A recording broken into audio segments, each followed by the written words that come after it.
నమస్తే, welcome to RP7 TV news.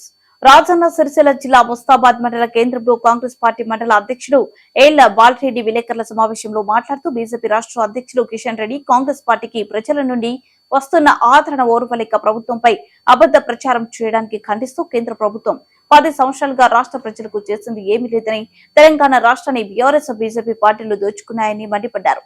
ఈ కార్యక్రమంలో జెడ్పీటీసీ గుంటం నర్సయ్య, కాంగ్రెస్ పార్టీ నాయకులు రాజిరెడ్డి, నర్సయ్య, ఆంజనేయులు, ఉచిడి రాజిరెడ్డి తదితరులు పాల్గొన్నారు. కిషన్ రెడ్డి గారు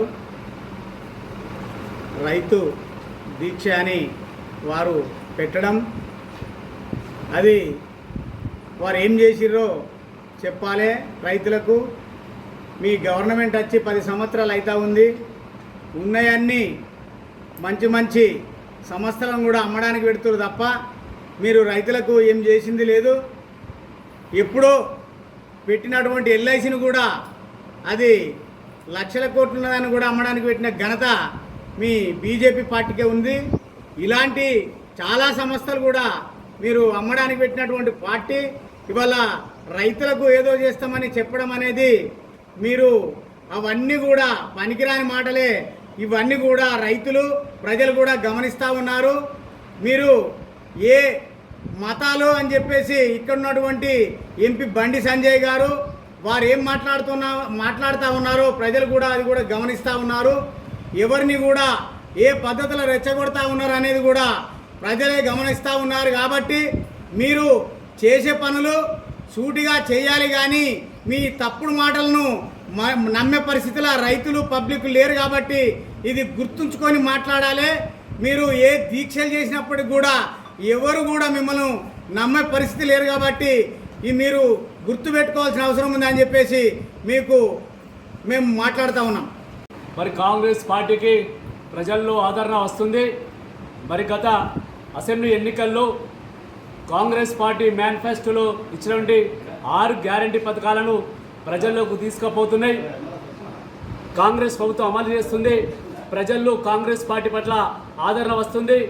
వచ్చే పార్లమెంట్ ఎన్నికల్లో మరి కాంగ్రెస్ పార్టీకి ప్రజలు పట్టం కట్టేటువంటి అవకాశాలు ఉన్నాయని గ్రహించినటువంటి బీఆర్ఎస్ బీజేపీ పార్టీలు మరి కాంగ్రెస్ పార్టీపై అనుచిత వ్యాఖ్యలు చేస్తూ ఉంది. నిన్న బీజేపీ కేంద్ర కార్యాలయంలో రాష్ట్ర అధ్యక్షులు బీజేపీ అధ్యక్షులు కిషన్ రెడ్డి గారు మరి కాంగ్రెస్ పార్టీపై అనుచిత వ్యాఖ్యలు చేస్తూ ఉన్నారు. కాంగ్రెస్ పార్టీ 6 గ్యారంటీ పథకాలు ఇచ్చింది, అవిటిని అమలు చేస్తారని చెప్పి మాట్లాడుతుండు. ఇలా ప్రభుత్వం ఏర్పడగానే మరి 2 రోజులకే మరి మహిళలకు ఉచిత బస్సు ప్రయాణం అయితేనే మరి పేద ప్రజలకు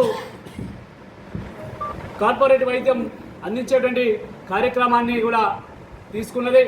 మరి అదేవిధంగా 200 యూనిట్ల వరకు కూడా ఉచితంగా విద్యుత్ ఇచ్చేటువంటి అవకాశాన్ని కల్పించింది. అదేవిధంగా ప్రతి మహిళ కూడా ఇంట్లో సిలిండర్ ధర పెంచితే బాధపడేటువంటి సమయం 10 సంవత్సరాల్లో 700 పై చిలుకు మీ ప్రభుత్వమే కదా పెంచింది. రాష్ట్రంలో కాంగ్రెస్ పార్టీ అధికారంలో రాగానే 500కే సిలిండర్ ఇస్తామని చెప్పడం, ఆ విధానాన్ని మళ్ళీ ప్రజల్లోకి తీసుకొచ్చి ప్రతి మహిళకు గృహిణి కూడా 500కే సిలిండర్ ఇస్తున్న ఘనత ఈ కాంగ్రెస్ పార్టీదని చెప్తా ఉన్నాం. ఇలా మాట తప్పింది బీజేపీ ప్రభుత్వం.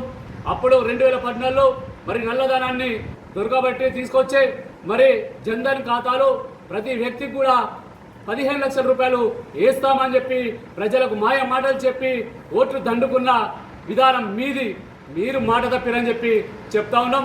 అదేవిధంగా నిరుద్యోగులకు ఏదైతే ప్రతి సంవత్సరం కూడా 2 కోట్ల ఉద్యోగాలు ఇస్తామని మాట తప్పినటువంటి ప్రభుత్వం పార్టీ మీద అని చెప్తా ఉన్నాం.